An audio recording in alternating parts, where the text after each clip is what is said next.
Friends, మీరు ఈ video చూడటం ద్వారా ఒక దైవజనుడు లేదా పాస్టర్ గారు ప్రసంగం చెబుతున్న సమయంలో లిరిక్స్ లేదా బైబిల్ వాక్యాన్ని ఎలా డిస్ప్లే చేయాలన్నది ఓబిఎస్ ట్యుటోరియల్స్ మనం గతంలో చాలా చేసాము. సో ఒక్కొక్క టాపిక్ మీద మనం చాలా అంశాల మీద కవర్ చేస్తూ చేసాము. అయితే లిరిక్స్ డిస్ప్లేస్ మనం ఉపయోగించే బైబిల్ సాఫ్ట్వేర్కి NDI ప్లగ్ఇన్ అని అది సపోర్ట్ చేసేది అప్పట్లో. అయితే న్యూ వెర్షన్లో అది సపోర్ట్ చేయడం లేదు. సో లేటెస్ట్గా ఆ NDI ప్లగ్ఇన్ ఎలాగ ఇన్స్టాల్ చేయాలి, అలాగే బైబిల్ రెఫరెన్స్ ప్రసంగ సమయంలో ఎలా డిస్ప్లే చేయాలన్నది చాలా బ్రీఫ్గా తక్కువ సమయంలో మనం తెలుసుకుందాం. గతంలో చాలామంది కామెంట్స్లో అడిగారు NDI ప్లగ్ఇన్ వర్క్ చేయడం లేదని. సో అవన్నీ ఈ యొక్క వీడియోలో మొత్తం కవర్ చేద్దాం. అయితే నేను చూస్తున్న మీరు దైవజనులు కావచ్చు లేదా విశ్వాసులు కావచ్చు, మీరు ఎవరైనప్పటికీ కూడా నాది ఒక చిన్న రిక్వెస్ట్ ఏంటంటే, మీరు ఖచ్చితంగా సబ్స్క్రైబ్ చేసి లైక్ చేయండి. దానివల్ల మీకు ఒక్క పైసా ఖర్చు అవ్వదు. మనకి నోటిఫికేషన్స్ వస్తాయన్నమాట. నోటిఫికేషన్స్ అంటే మనం ఏదైనా ఏ వీడియో చేసినా దాంట్లో సామాన్యులకి సైతం కామన్ మ్యాన్కి అర్థమయ్యే విధంగా అర్థమయ్యే భాషలో వీడియోస్ చేయడం జరుగుతుందన్నమాట. సో అంచేత అది యూస్ఫుల్ ఇన్ఫర్మేషనే. సో నోటిఫికేషన్స్ రావడం వల్ల మీకు ఏ విధమైన డిస్టర్బెన్స్ కూడా ఉండదు. సో దయచేసి సబ్స్క్రైబ్ చేయండి. ఎందుకంటే చాలామంది వేల కొలది మన వీడియో చూశారు కానీ సబ్స్క్రైబ్ చేసుకోలేదు. నేను అందుకో కొన్నాళ్ళు చేయడం మానేశాను అనమాట. సో అంచేత చూస్తూ ఉపయోగించుకునే వాళ్ళు సబ్స్క్రైబ్ చేసుకోకపోవడం అనేది కొంచెం బాధగా ఉంటుందన్నమాట. సో మీరు చక్కగా వీడియోని ఉపయోగించుకొని మీకు విలువైన ఇన్ఫర్మేషన్ ఉంటుంది. ఖచ్చితంగా ఇప్పుడే మీరు ఈ మాటలు వింటున్నట్లయితే దాన్ని మీరు చూస్తున్న వీడియోని ఆఫ్లో పెట్టి సబ్స్క్రైబ్ చేసుకుని కంటిన్యూ చేయమని నాది ఒక స్పెషల్ రిక్వెస్ట్ అనమాట. అంతకు మించి మిమ్మల్ని అడిగేది నేనేమీ లేదు. సో ఈ వీడియోలో మాత్రం ఖచ్చితంగా మనం NDI ప్లగ్ఇన్తో ప్రాబ్లం ఏవైతే ఉన్నాయో ఇవన్నీ చూద్దాం. 3 విషయాలు మీరు ఈ వీడియో చూడటం ద్వారా 3 విషయాలు ఖచ్చితంగా 3-4 విషయాలు మీరు చేయవలసి వస్తుంది అనమాట. అంటే ఇన్స్టాల్ చేయవలసి వస్తుంది. మొట్టమొదటిగా ఏంటంటే, ఫస్ట్ మీ సిస్టంలో, నేను విండోస్లో చెప్తాను, మ్యాక్ అయినా ఏదైనా. సో నేను విండోస్లో చెప్తున్నాను కాబట్టి ఖచ్చితంగా OBS స్టూడియో ఇన్స్టాల్ అయి ఉండాలి. రెండోది ఏంటంటే, విండోస్కు సంబంధించి NDI ప్లగ్ఇన్ అనమాట. 5.5.3 రన్ టైమ్ ఇది ఒక ఫైలు, OBS NDI ప్లగ్ఇన్ ఇది ఒక ఫైలు, అలాగే బైబిల్ షో సాఫ్ట్వేర్. ఈ 4 విషయాలు మీ సిస్టంలో ఉంటే ఇవి ఉండాలన్నమాట. సో ఎలాగ ఇన్స్టాల్ చేయాలో కూడా నేను మొదట చెప్తాను. సో OBS స్టూడియో మీకు చేయడం గత ప్రీవియస్ వీడియోలో చెప్పాను. అదేం లేదు, గూగుల్ సెర్చ్లోకి వెళ్ళి OBS స్టూడియో అని మీరు టైప్ చేయగానే ఆటోమేటిక్గా మీకు వస్తుందన్నమాట. జస్ట్ అది కూడా ఒకసారి చూపిస్తాను. ఎవరైనా కొత్త వాళ్ళు ఉంటే వాళ్ళకు కూడా అర్థం అవడం కోసం గూగుల్ సెర్చ్లో OBS స్టూడియో డౌన్లోడ్ అని లేకపోతే చేయగానే ఈ వచ్చిన మొదటి లింక్ ఉంది కదండి. సో డౌన్లోడ్ OBS మీద క్లిక్ చేయగానే మీకు ఆటోమేటిక్గా ఇక్కడికి వస్తుందన్నమాట. ఇది మీరు విండోస్ వెర్షన్ వాళ్ళు ఇదైతే మ్యాక్, యాపిల్ ఇవన్నీ వేరే వెర్షన్స్ అనమాట. దాని మీద సెలెక్ట్ చేయగానే ఆటోమేటిక్గా మీకు డౌన్లోడ్ అయిపోతుంది అనమాట. సో అది జస్ట్ ఇక్కడ క్లిక్ చేశారనుకో విండోస్ వాళ్ళు, చేసిన తర్వాత మీకు ప్రతి లింక్ను కూడా నేను డౌన్లోడ్ ఇన్స్టాల్ అని చేయగానే మీకు ఆటోమేటిక్గా అయిపోతుంది. సో అదొకటి OBS స్టూడియో ఒకటి ఇన్స్టాల్ చేసుకోవాలి. నెక్స్ట్ వచ్చేసి బైబిల్ షో సాఫ్ట్వేర్ ఎలా చేసుకోవాలంటే, జస్ట్ మీరు గూగుల్ సెర్చ్లో బైబిల్ షో అని టైప్ చేయగానే ఇక్కడ మొదటి లింక్ వచ్చింది కదా. సో ఈ మొదటి లింక్ మీద క్లిక్ చేయగానే మీకు ఇక్కడ ఈ విధంగా వెబ్సైట్ ఓపెన్ అవుతుంది. ఇక్కడ డౌన్లోడ్స్ మీద క్లిక్ చేయండి. చేసిన తర్వాత ఇక్కడ మొదటగా చూడండి, లేటెస్ట్ వెర్షన్ ఎప్పుడు చేశారు, ఇది బైబిల్ షో 5.exe. ఇది సెటప్ ఫైల్ అనమాట. 10/2/2020. లేటెస్ట్ వెర్షన్ 5.4 కాబట్టి సో మీరు ఇన్స్టాల్ చేసుకోవాల్సింది ఇక్కడ జస్ట్ దీని మీద డౌన్లోడ్ అని క్లిక్ చేయగానే ఇది డౌన్లోడ్ అయిపోతుంది. దాన్ని ఇన్స్టాల్ చేసుకోవడం అంతే, దాంట్లో ఇంకా ఏమి లేదు. నెక్స్ట్ ఇంకోటి ఏంటంటే, మీకు ఇక్కడ 3 స్టెప్పుల్లో OBS స్టూడియో చేయాలి, తర్వాత NDI రన్ టైమ్ exe ఇదొకటి. ఇవి ఎలాగ ఇన్స్టాల్ చేయాలో అది కూడా మీకు చూపిస్తాను. జస్ట్ మీకు ఆల్రెడీ ఈ లింక్స్ నేను డిస్క్రిప్షన్లో కూడా ఇవ్వడం జరుగుతుంది. సో మీరేమీ వరీ అవసరం లేదు. ఈ ఎన్డిఏ ప్లగ్ఇన్ సో రెండు ఇన్స్టాల్ చేయవలసి వస్తుంది అనమాట. అది ఎలా చేయాలో మీకు ఈ లింక్ కూడా నేను డిస్క్రిప్షన్లో ఖచ్చితంగా ఇస్తాను. సో మీరు అక్కడ నుండి అది ఇన్స్టాల్ చేసుకోవచ్చు. సో ఫ్రెండ్స్, ఇది మీకు ఈ విధంగా లింక్ మీద క్లిక్ చేయగానే మీకు ఈ విధంగా డాష్ బోర్డ్ వస్తుంది. సో ఇలాగ వచ్చేసి కిందకి డ్రాగ్ చేస్తే ఇక్కడ రెండు మీరు చేసుకోవాల్సి వస్తుంది అనమాట. ఇక్కడ చూడండి, విండోస్ ఎన్డిఏ 5.5.3 runtime.exe అదొకటి. నెక్స్ట్ రెండవది వచ్చేసి బాగా లాస్ట్కి అడుగు భాగానికి వచ్చేస్తే ఇక్కడ చూడండి, OBS NDA 4.11.0 Windows x64 installer.exe ఇదొకటి.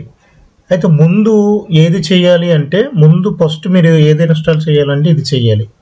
జస్ట్ ఇది NDA 5.5.3 runtime.exe you have to install ఇది ఫస్ట్ మీరు చేయాలి. సో ఇది ఇన్స్టాల్ చేసిన తర్వాత రెండో స్టెప్ లాగా మీరు ఇది ఇన్స్టాల్ చేయాలన్నమాట. ఈ రెండు ఇన్స్టాల్ చేసిన తర్వాత సో ఓబిఎస్లో అది ఎలా చేయాలనేది మీకు చూపిస్తాను. ఓకేనా ఫ్రెండ్స్, క్లియర్గా అర్థమైంది అనుకుంటాను.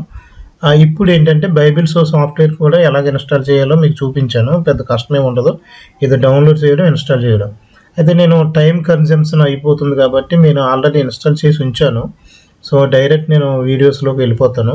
బట్ గతంలో చాలామంది ఎన్డిఐ ప్లగ్ఇన్ వర్క్ చేయడం లేదు అంటే అనుకోకుండా ఓబిఎస్ని లేటెస్ట్ వర్షన్కి మార్చడం వల్ల ఎన్డిఐ ప్లగ్ఇన్కి అనుకూలంగా అది వర్క్ చేయలేదన్నమాట కొన్నాళ్ళు. తర్వాత ఓబిఎస్ వాళ్ళు మళ్ళీ దాన్ని ఆ ప్రాబ్లమ్ని ఎర్రర్ని గుర్తించి అది సెట్ చేయడం జరిగిందనమాట. ఇప్పుడైతే ఎన్డిఎస్ ప్లగ్ఇన్ చాలా చక్కగా పనిచేస్తుంది. అది ఎలా వర్క్ చేయాలి ఏంటన్నది నేను మీకు క్లియర్గా చూపిస్తాను. ఫస్ట్ టైం అయితే మరలా ఒక్కసారి రిపీట్ చేస్తాను. వీడియో లెంగ్త్ ఉంటుందని మీరు లెంగ్తీగా ఉందని అనుకోవద్దు. ఫస్ట్ ఓబిఎస్ స్టూడియోని ఇన్స్టాల్ చేయాలి, సెకండ్ ఎన్డిఏ ఇది, అలాగే ఎన్డిఏ ప్లగ్ఇన్, నాలుగోది బైబిల్ షో. ఈ 4 ఇన్స్టాల్ చేసిన తర్వాత ఇప్పుడు మనకి బైబిల్ రిఫరెన్స్ని ప్రసంగం సమయంలో ఎలా చేయాలన్నది నేను చూపిస్తాను చూడండి. సో ఇది మనకి ఓబిఎస్ స్టూడియో డాష్ బోర్డ్ అనమాట. ఓబిఎస్ స్టూడియోలో ఈ కనిపించేవన్నీ ఆప్షన్స్ అన్నీ గతంలో ప్రీవియస్ వీడియోలో మనం చాలా విషయాలు చెప్పుకున్నాం అనమాట. సో ఇది సీన్స్ అని అలాగే సోర్సెస్ అని ఇక్కడ రెండు విభాగాలు ఉన్నాయి. సో సీన్స్ నేను ఇక్కడ ఏం చేశానంటే బైబిల్ సీన్స్ 2 సీన్స్ క్రియేట్ చేసుకున్నాను. ఈ సీన్స్ 2 క్రియేట్ చేసుకున్నాను నేను, బైబిల్ అండ్ మెసేజెస్. ఇది డిఫాల్ట్గా ఏంటంటే సీన్స్ అని ఉంటాయి, బట్ నేను దాని మీద రైట్ క్లిక్ చేసి రీనేమ్ చేసుకున్నాను అనమాట. సో ఈ విధంగా అనమాట. సో మెసేజ్ అలాగే బైబిల్ అంటే ఇలా 2 మెసేజ్ వేరు, బైబిల్ షో వేరు అనమాట. ఇప్పుడు ఇదొక వీడియో, ఇక్కడ ప్రసంగం జరుగుతున్న సమయంలో మీరు బైబిల్ రెఫరెన్స్ ఇక్కడ మనకి కనబడాలన్నమాట. ఇప్పుడు ఇక్కడ సీను దీన్ని పైదాన్నే మీరు డూప్లికేట్ చేసుకుంటే దాని మీద రైట్ క్లిక్ చేస్తే డూప్లికేట్ అవుతుంది. డూప్లికేట్ దానికి పేరు పెట్టుకొచ్చాను బైబిల్ అని. సో నేను బైబిల్ అని పేరు పెట్టుకున్నాను, ఎందుకంటే బైబిల్ రెఫరెన్స్ ఇక్కడ చూపిస్తాను కాబట్టి. అయితే ఇది మీకు ఇక్కడ డిస్ప్లే అయ్యే ముందు మీరు చేయవలసిన కొన్ని విషయాలు ఉన్నాయి. సో డైరెక్ట్ ఇప్పుడు బైబిల్ షో సాఫ్ట్వేర్లోకి వెళ్దాం. సో వీడియో లెంగ్తీగా ఉన్నా మీకు ఒకసారి విషయం అర్థమైందంటే ఇంకా మీరు ఇంకా ప్రాబ్లం ఉండదు అనమాట. సో ఇది సేవకులను ఉద్దేశించి అంటే దేవుని పని ఏ విషయాల్లో టెక్నికల్ ప్రాబ్లమ్స్ వల్ల దేవుని పని ఆకూడదన్న ఉద్దేశంతో ఈ వీడియో చేస్తున్నాం అనమాట. ఈ బైబిల్ షో సాఫ్ట్వేర్ మీరు ఇలాగ డాష్ బోర్డ్ ఓపెన్ అయిన తర్వాత మీరు చేయవలసిన ఇంకొక పని ఏంటంటే మీకు అది కూడా చూపిస్తాను. జస్ట్ బైబిల్ షో సాఫ్ట్వేర్ అయిపోయిన తర్వాత మరలా ఒకసారి ఇక్కడ చూడండి, 2 విధాలుగా చేసుకోవాలన్నమాట. ఒకసారి సెటప్ ఫైల్ పైన డౌన్లోడ్ చేసిన తర్వాత మీరు కిందకి దీన్ని డ్రాగ్ చేస్తే వెబ్సైట్లోకి వచ్చాం మరలా మనం. సో ఇక్కడ చూడండి, ఇక్కడ మనకి మీకు కావలసిన బైబిల్ వెర్షన్ ఏంటి, ఇది తెలుగు కాబట్టి ఇక్కడ లాంగ్వేజ్ని తెలుగు సెలెక్ట్ చేసుకోవాలన్నమాట, తెలుగు. సో ఇలా తెలుగు సెలెక్ట్ చేసుకోగానే ఇది మాడ్యూల్స్ అంటాం అనమాట. ఈ మాడ్యూల్ కూడా మీరు ఖచ్చితంగా ఇన్స్టాల్ చేసుకోవాలి. బైబిల్ షో వెబ్సైట్లో నేను ఫస్ట్ పైన మీరు సెటప్ ఫైల్ చేసిన తర్వాత ఇది చేశారు కదా పైన, ఇది 19.4 MB. ఇది చేసిన తర్వాత ఇన్స్టాల్ చేసేస్తారు. చేసేసిన తర్వాత ఓబిఎస్లోకి వెళ్ళే ముందు ఇది ఇక్కడ లాంగ్వేజ్ తెలుగు సెలెక్ట్ చేసుకుని ఇక్కడ 2 వెర్షన్లు ఉన్నాయండి. ఏదైతే లేటెస్ట్ వెర్షన్గా ఉందో దాన్ని మీరు డౌన్లోడ్ చేసుకోవాలి. ఇది చూడండి 2016 ఇది లేటెస్ట్ వెర్షన్. ఇది తెలుగు బైబిల్ ఓల్డ్ వెర్షన్ ఇది. అలాగే 1880లో 2016 లేటెస్ట్ వెర్షన్ కాబట్టి దాని మీద క్లిక్ చేసి ఇక్కడ మీరు ఈ మాడ్యూల్ని డౌన్లోడ్ చేసుకోవాలన్నమాట. అది ఆటోమేటిక్ అది డౌన్లోడ్ చేసుకున్న ఫస్ట్ ఇప్పుడు బైబిల్ షో సాఫ్ట్వేర్ అయిపోయిన తర్వాత నెక్స్ట్ ఈ మాడ్యూల్ మీరు ఇన్స్టాల్ చేసుకోవాలన్నమాట. చేసుకున్న తర్వాత సో ఇక్కడికి వచ్చేస్తారు. ఇక్కడ చూడండి మీకు ఈ విధంగా ఉంటుంది అన్నమాట డాష్ బోర్డు. సో మీరు అది ఇన్స్టాల్ పెట్టుకుంటే ఇక్కడ ఇన్స్టాల్ చేసుకున్న తర్వాత ఆటోమేటిక్గా ఇక్కడ కేజీవి అంటే Kings James version English Bible, ఇదేమో తెలుగు బైబిల్ అన్నమాట. సో తెలుగు బైబిల్ ఇక్కడ కాన్ఫిగరేషన్లోకి వచ్చేసి ఇప్పుడు మీకు తెలుగు బైబిల్ ఇన్స్టాల్ చేసుకోగానే ఆటోమేటిక్గా మీకు ఈ విధంగా వచ్చేస్తుంది. సో వచ్చేస్తున్నప్పుడు మీకు ఇక్కడ చూపిస్తాను చూడండి. ఇక్కడ చివరిలో ఇక్కడ కూడా ఉంటుంది చూడండి బైబిల్స్ అని. కన్ఫ్యూజ్ పడవద్దు, ఇవన్నీ బైబిల్స్ అనమాట. మీకు అన్ని లాంగ్వేజెస్ తమిళం, మలయాళం, కర్ణాటక మొత్తం అన్ని ఇంగ్లీషు అన్ని లాంగ్వేజెస్ ఉంటాయి అన్నమాట. Russian language. సో మనకు కావాల్సిన తెలుగు కాబట్టి తెలుగు ఇక్కడ ఆల్రెడీ మనం ఇన్స్టాల్ చేసుకున్నాం కదా. ఇంకా చేసుకోకపోతే దీని నుండి కూడా ఇక్కడ నుండి కూడా చేసుకోవచ్చు అనమాట. ఓకేనా, 2 విధాలుగా చేసుకోవచ్చు. ఆల్రెడీ మనం చేసుకున్నాం కాబట్టి ఇన్స్టాల్ అయిపోయింది. రిమూవ్ చేయాలంటే రిమూవ్ అని కొడితే పోతుంది అనమాట. రైట్, అది ఇది ఎక్కడంటే బైబిల్స్. ఇది అయిపోయిన తర్వాత ఇక్కడ కాన్ఫిగరేషన్లోకి రావాలి మీరు. అది వచ్చే ముందు ఏం చేస్తారంటే ఇక్కడ ఏదో ఒకటి ఒక వాక్యం తీసుకుందాం. యోహాను ఏదో సంథింగ్ ఏదో ఒక వచనం తీసుకుని 3వ అధ్యాయం 16వ వచనం. సో ఫ్రెండ్స్ ఈ విధంగా మీరు చేసుకున్నారు కదా 3. ఇక్కడ ప్లస్ నొక్కగానే ఆటోమేటిక్గా ఈ స్క్రీన్ దగ్గరికి ప్లస్ కాదు ఇక్కడ ఈ ప్లే బటన్ నొక్కగానే ఆటోమేటిక్గా ఇక్కడికి వచ్చేస్తుంది అనమాట. సో ఇక్కడికి ఈ విధంగా వస్తుంది. సో బైబిల్ ఓపెన్ చేశాను. ఓన్లీ నేను తెలుగు మాత్రమే డిస్ప్లే అయ్యేటట్టు చేశాను అనమాట. చూడండి దీంట్లోనే మీరు కొంత కాన్ఫిగరేషన్ చేసుకోవాలి. ఇప్పుడు ఏంటంటే ఇది అంతా ఓకే అయింది కదా. ఇక్కడికి రండి. ఇక్కడికి వచ్చిన థీమ్స్ మీద క్లిక్ చేసి మీకు ఏ థీమ్ కావాలంటే అది ఇక్కడ సెలెక్ట్ చేసుకోవచ్చు. బ్యాక్గ్రౌండ్ అనమాట. నేను ఇక్కడ వైట్ ఇట్టాను మీకు కనబడడం కోసమని వైట్ బ్యాక్గ్రౌండ్. మీరు ఇక్కడ ఏ బ్యాక్గ్రౌండ్ ఉంది ఏది ఉన్నా మీకు లెటర్స్ అవి కనబడేది మీరు ఇష్టం వచ్చింది ఏదైనా సెలెక్ట్ చేసుకోవచ్చు అన్నమాట. సో మరలా మీకు తెలియడం కోసం నేను ఏదో ఒకటి సెలెక్ట్ చేసి చూపిస్తాను చూడండి. ఏదో ఒకటి ఇక్కడ బైబిల్ ఓపెన్ చేసి ఉన్నది కదా, అది చూద్దాం. సో ఆ విధంగా మార్చుకోవచ్చు అన్నమాట. మీకు ఇష్టం వచ్చింది అది మార్చుకోవచ్చు. సో ఈ విధంగా మీరు మార్చుకున్న తర్వాత ఇప్పుడు ఏం చేస్తామంటే ఓబిఎస్లోకి రండి. ఓబిఎస్ ఇక్కడ చిన్న కాన్ఫిగరేషన్ మీరు ఒకటి చెయ్యాలి. అది ఏంటంటే ఇక్కడ ఇది ఒకటి గుర్తుంచుకోండి. థీమ్స్ అంటే మీరు ఏదో ఒకటి బ్యాక్గ్రౌండ్లో ఇక్కడ ఉన్న లిస్ట్ ప్రకారంగా సెలెక్ట్ చేసుకుంటారు. అది నెక్స్ట్ రెండోది కాన్ఫిగరేషన్లోకి రండి. కాన్ఫిగరేషన్లోకి వచ్చిన తర్వాత ఇక్కడ డిస్ప్లే ఇక్కడ చూడండి డిస్ప్లే 1లో ఉంది ఇది. సో డిస్ప్లే విండో అలాగే రెండోది ఎన్డిఐ అవుట్పుట్. మీరు ఎన్డిఐ అవుట్పుట్ అనేది టిక్ చేసి ఉంచుకోవాలన్నమాట. డిఫాల్ట్గా కొంతమందికి డిస్ప్లే విండో కూడా టిక్లో ఉంటుంది అనమాట. ఇది ఉండటం వల్ల ఏంటంటే ఆటోమేటిక్గా ఈ పైన వచ్చేస్తుందండి. పైన చూడండి స్క్రీన్ ఎలా వచ్చేసింది చూడండి, పక్కన మీకు కనబడుతుంది అక్కడ. సో ఇలాగ స్క్రీన్ ఇలా పైకి వచ్చేసి మీకు కొంచెం డిస్టర్బెన్స్ కింద ఉంటుంది అనమాట. అంచేత ఈ టిక్ తీసేయచ్చు. డిస్ప్లే విండో అవసరం లేదు, టిక్ తీసేయండి. సో ఆ మీరు టిక్ పెట్టవలసింది ఏంటంటే ఎన్డిఐ అవుట్పుట్ ఒకటే టిక్ పెట్టాలి. మిగతా ఇంకా ఆటోమేటిక్గా ఇంకా అలా ఉంచండి, అట్లా ఏం ముట్టుకోక్కర్లేదు. అలాగే నెక్స్ట్ రెండోది వచ్చేసి ప్రిఫరెన్సెస్ అండి. ప్రిఫరెన్సెస్లో కూడా మనం చేసేది ఏమి ఉండదు, జస్ట్ యాస్టీస్గా డిఫాల్ట్గా ఏమవుతున్నాయో అవి ఉంచేయచ్చు. సో అదనమాట. నెక్స్ట్ లాస్ట్లో బైబిల్ ఉంటుంది, ఇది చెప్పేసాం. సో అదనమాట. ఇప్పుడు కాన్ఫిగరేషన్లో ఇక్కడ కొన్ని ఉన్నాయి, ఇది కూడా చెప్పే ముందు ఒకసారి ఓబిఎస్లోకి వెళ్దాం. ఇక్కడ మెయిన్ ఏంటంటే కాన్ఫిగరేషన్లో ఎన్డిఐ అవుట్పుట్ అనేది టిక్ పెడితే ఎన్డిఐ ప్లగ్ఇన్కి ఓబిఎస్కి లింక్ కాబట్టి ఇది ఖచ్చితంగా టిక్ ఉండాలి. సో నేను ఆ టిక్ ఉంచాను అందుకనే. ఇప్పుడు ఓబిఎస్లోకి వచ్చేద్దాం. ఓబిఎస్లోకి వచ్చేసి ఇక్కడ చూడండి, ఇక్కడ ప్లస్ మీద చేయగానే చూడండి ఎన్డిఐ సోర్స్. ఇదివరకు ఇది కనబడేది కాదనమాట. ఇది లేటెస్ట్ వెర్షన్లో వాళ్ళు సెర్చ్ చేయడం జరిగింది. ఇక్కడ ఎన్డిఐ సోర్స్ ఉంది, దాన్ని ఓకే చేయండి. ఓకే చేసిన తర్వాత సోర్స్ పేరు వచ్చేసి ఇక్కడ డెస్క్టాప్ బైబిల్ షో అని ఉంది కదా, అది ఓకే చేయండి. ఇంకా అది అలా ఉంచేయచ్చు, మిగతా ఇంకేం చేయక్కర్లేదు. చూడండి ఇది ఇలా వచ్చేసింది వాక్యం. దీన్ని ఏం చేద్దామంటే ఇది ఫుల్ స్క్రీన్ రావాలంటే కనుక దీని మీద రైట్ క్లిక్ చేసి ఇక్కడ రైట్ క్లిక్ చేసేసి ట్రాన్స్ఫార్మ్ లోకి వచ్చి ఫిట్ టు స్క్రీన్ రైట్ ఈ విధంగా చేయగానే మీకు ఆటోమేటిక్గా స్క్రీన్లో ఫిట్ అయిపోతుంది. మీ స్క్రీన్కి తగ్గట్టుగా అది ఆటోమేటిక్గా ఫిట్ అవుతుంది అన్నమాట. సో చూడండి ఇక్కడ చూడండి కొంతమందికి డిఫాల్ట్గా ఈ ఫాంట్స్ అనేవి నేను సెర్చ్ చేశానండి. ఇంగ్లీష్ టైటిల్స్కి ఇంగ్లీష్ ఫాంట్స్ ఉండాలి, తెలుగు టైటిల్స్కి తెలుగు ఫాంట్స్ ఉండాలి, తెలుగు ఫాంట్స్ ఇన్స్టాల్ చేసుకోవాలన్నమాట. సో దాని గురించి కూడా మన ఛానల్లో చాలా వీడియోస్ చేసాం చూడండి. ఇక్కడికి వచ్చేసరికి కాన్ఫిగరేషన్లోకి వెళ్ళి ఒకవేళ మీరు ఫాంట్స్ టెక్స్ట్లోకి రావాలన్నమాట. ఇక్కడ టెక్స్ట్ ఉంది కదా, టెక్స్ట్ ఈ ఫాంట్స్ కనుక మీకు నచ్చలేదు అనుకోండి, సో ఇక్కడ కాన్ఫిగర్లో క్లిక్ చేసి ఇక్కడ టెక్స్ట్ మీద క్లిక్ చేసి ఇక్కడ ఫాంట్ నేమ్ సాధారణంగా మన తెలుగు ఫాంట్స్ పేర్లు ఏంటో శ్రీకృష్ణదేవరాయ అని, పొన్నాల అని, ఎన్టీఆర్ అని కొన్ని ఉన్నాయి ఫాంట్స్ పేర్లు అనమాట. అన్నీ మీకు అది చూపిస్తాను. సో ఫాంట్ వెళ్ళి జస్ట్ ఇక్కడ ఏదోటి రామభద్ర అని చాలా ఫాంట్స్ ఉంటాయి. గిడుగు నేనైతే పొన్నాల అనే ఫాంట్ కొంచెం థిక్గా కనబడి బాగుంటుంది కాబట్టి అది సెలెక్ట్ చేస్తాను. జాగ్రత్తగా వెతుక్కోవాలండి, వెతికితే మీకు ఆటోమేటిక్గా దొరుకుతాయి. సో పొట్టి శ్రీరాములు ఇది కూడా బాగానే ఉంటుందండి.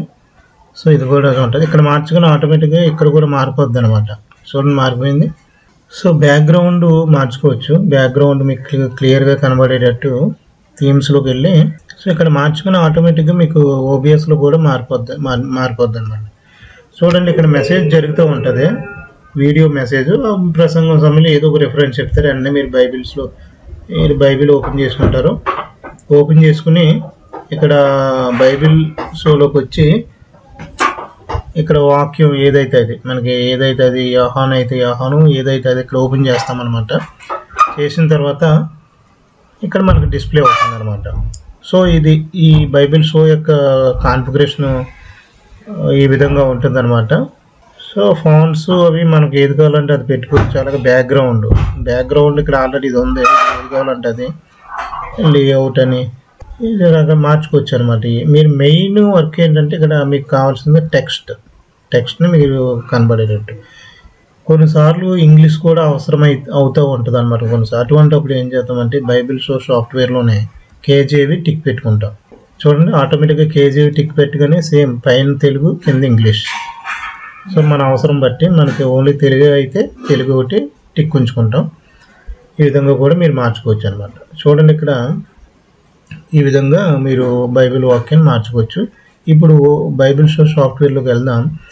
సో ఈ వాక్యం మీకు ఒకవేళ మరలా ప్రసంగం చివరిలో కానీ మరలా ఈ వాక్యం ప్రస్తావన రావచ్చు కాబట్టి మీరు ఏం చేస్తారంటే యాడ్ చేసుకోవాలన్నమాట. ఇక్కడ చూడండి ఇక్కడ ఆటోమేటిక్ ప్లస్ ఉంది కదా, సో ప్లస్ మీద కట్టుగానే మీకు ఇక్కడ యాడ్ అయిపోద్ది. ప్రోగ్రామ్ అని ఉంది కదా, ఇక్కడ యాడ్ అయిపోతుంది అనమాట. మీరు సడన్గా మరలా ఏదో ఆమోస్ 2వ అధ్యాయం 12వ వచనం ఇలాగ ఇది ఏంటంటే మనకి జస్ట్ అక్కడ ఆటోమేటిక్ క్లిక్ చేయగానే ఇంకా డిస్ప్లే అవుతుంది అనమాట. ఇది కూడా యాడ్ చేసుకుంటాం. చూడండి ఇక్కడ ప్రోగ్రామ్ దగ్గర రెండు వాక్యాలు యాడ్ అయినాయి. ఇన్ కేసు ప్రసంగం మధ్యలో మరలా యోహాను 3:16 కావాలన్నారు అనుకో, వెంటనే సెలెక్ట్ చేసుకోగానే ఆటోమేటిక్గా మీరు మళ్ళీ ఈ బైబిల్ అంతా ఓపెన్ చేసి ఇక్కడికి రావక్కర్లేకుండా జస్ట్ ఇక్కడ ఇలా సెలెక్ట్ చేసుకుంటాం. ఇది ఆటోమేటిక్గా ఓబిఎస్లో కూడా డిస్ప్లే అయిపోద్ది అనమాట. యాడ్ చేయగానే ఆటోమేటిక్గా మీకు ఇక్కడ ఇలా సెలెక్ట్ అవుతుంది. సెలెక్ట్ అయింది ఇక్కడ మీకు ఓబిఎస్లో వచ్చేస్తుంది. చూడండి వచ్చిందా, అది అలా మారిపోతుంది అన్నమాట. సో ఈ యాడ్ ద్వారా మీరు ఆ విధంగా ఆప్షన్ అనేది ఉపయోగించవచ్చు. దీంట్లో హిస్టరీ అని కూడా మీకు ఇక్కడ ఒక ఆప్షన్ అని చూడండి, అడుగు భాగాన్ని ఇక్కడ చూపిస్తున్నారు కర్సర్. మీరు ఎన్నైతే వాక్యాలు ఓపెన్ చేశారో అవన్నీ మీకు హిస్టరీ అంతా ఇక్కడ కనబడుతుంది అనమాట. అదొకటి మైండ్లో పెట్టుకోండి మీరు. సో అది సో ఫ్రెండ్స్ ఈ విధంగా మీరు ఎన్డిఐ ప్లగ్ఇన్ ఉపయోగించి ప్రసంగ సమయంలో బైబిల్ రిఫరెన్సెస్ మీరు చక్కగా ఇలా డిస్ప్లే చేసుకోవచ్చు అనమాట. వీటిని ఇంకా సైజ్ తగ్గించుకోవచ్చు, పెంచుకోవచ్చు మీరు. ఓకేనా, ఇక్కడ టెక్స్ట్లోకి వెళ్ళి ఇక్కడ మీరు ఏ సైజు కావాలంటే ఆ సైజు తగ్గించుకోవచ్చు, పెంచుకోవచ్చు అనమాట. సో ఇది కరెక్ట్గా సరిపోయింది, పెద్దగా డిస్ప్లే అవుతుంది కాబట్టి అది. సో ఫ్రెండ్స్ ఇది బైబిల్ షో సాఫ్ట్వేర్లో ఇంకెంతకు మించి విషయాలు ఏముండవు, ఇవే ప్రధానమైన అంశాలు అనమాట. అలాగే ఓబిఎస్ స్టూడియోలో మీరు ఇక్కడ జస్ట్ ఇక్కడ ప్లస్ మీద క్లిక్ చేయగానే మీకు ఎన్డిఐ సోర్స్ వస్తుందన్నమాట. అది వచ్చి మీకు అది చూసారు ఆల్రెడీ. అది ఈ విధంగా మనకి ఎన్ని సీన్స్ కావాలంటే అన్ని సీన్స్ మనం క్రియేట్ చేసుకుని ఈ విధంగా మనం చేసుకోవచ్చు అనమాట. సో ఇది ఫ్రెండ్స్. సో ఈ వీడియోలో మీకు ఏదైనా అర్థం కాని విషయాలు అంటే కామెంట్ సెక్షన్లో అడగండి. సో మనకు సమయం ఉన్నప్పుడల్లా దానికి ప్రాబ్లమ్ని సాల్వ్ చేస్తాం. ఇంకోటి, ఇది మీ చర్చిలో ఉన్న అందరి చేత, విశ్వాసుల దగ్గర నుండి అందరి చేత సబ్స్క్రైబ్ చేయించండి. సో మనకి ప్రోత్సాహకరంగా ఉంటుంది కాబట్టి ఇంకా అనేకమైన వీడియోలు చేయడం అనేది జరుగుతుందన్నమాట. సో ఇది ఫ్రెండ్స్. మీరు చక్కగా ఈ వీడియో ఇవన్నీ విషయాలు నేర్చుకుని డౌట్స్ ఉంటే కామెంట్ సెక్షన్లో అడగండి. సో గతంలో మన ఛానల్ పేరు డేవిడ్ వెబ్ టెక్ అని ఉండేది. దాన్ని కొన్ని కారణాల వల్ల పేరు మార్చామన్నమాట. వరల్డ్ బెస్ట్ టెక్ లేదా బెస్ట్ టెక్ వరల్డ్ అని మార్చాము. అదొకటి మీరు గుర్తుంచుకోండి. ఇంకా మీరు ప్లేలిస్ట్లో చాలా వీడియోస్ ఉన్నాయి ఓబిఎస్కి సంబంధించి, ఇవన్నీ చూడండి. సో దీంట్లో అడిగిన డౌట్స్ని మనం ఈ వీడియో రూపంలో చేయడం అనేది జరుగుతుందన్నమాట. సో ఇంకా ఇది. సో ఈ విధంగా మీరు ఏది కావాలంటే అది మార్చుకుని ఈ విధంగా డిస్ప్లే చూడొచ్చు అనమాట. ఓకేనా ఫ్రెండ్స్. సో దయచేసి ఈ వీడియోని మీరు ఈ వీడియో ఛానల్ సబ్స్క్రైబ్ చేయండి, వీడియోని అందరికీ షేర్ చేయండి. So for more updates stay tune. Best tech world.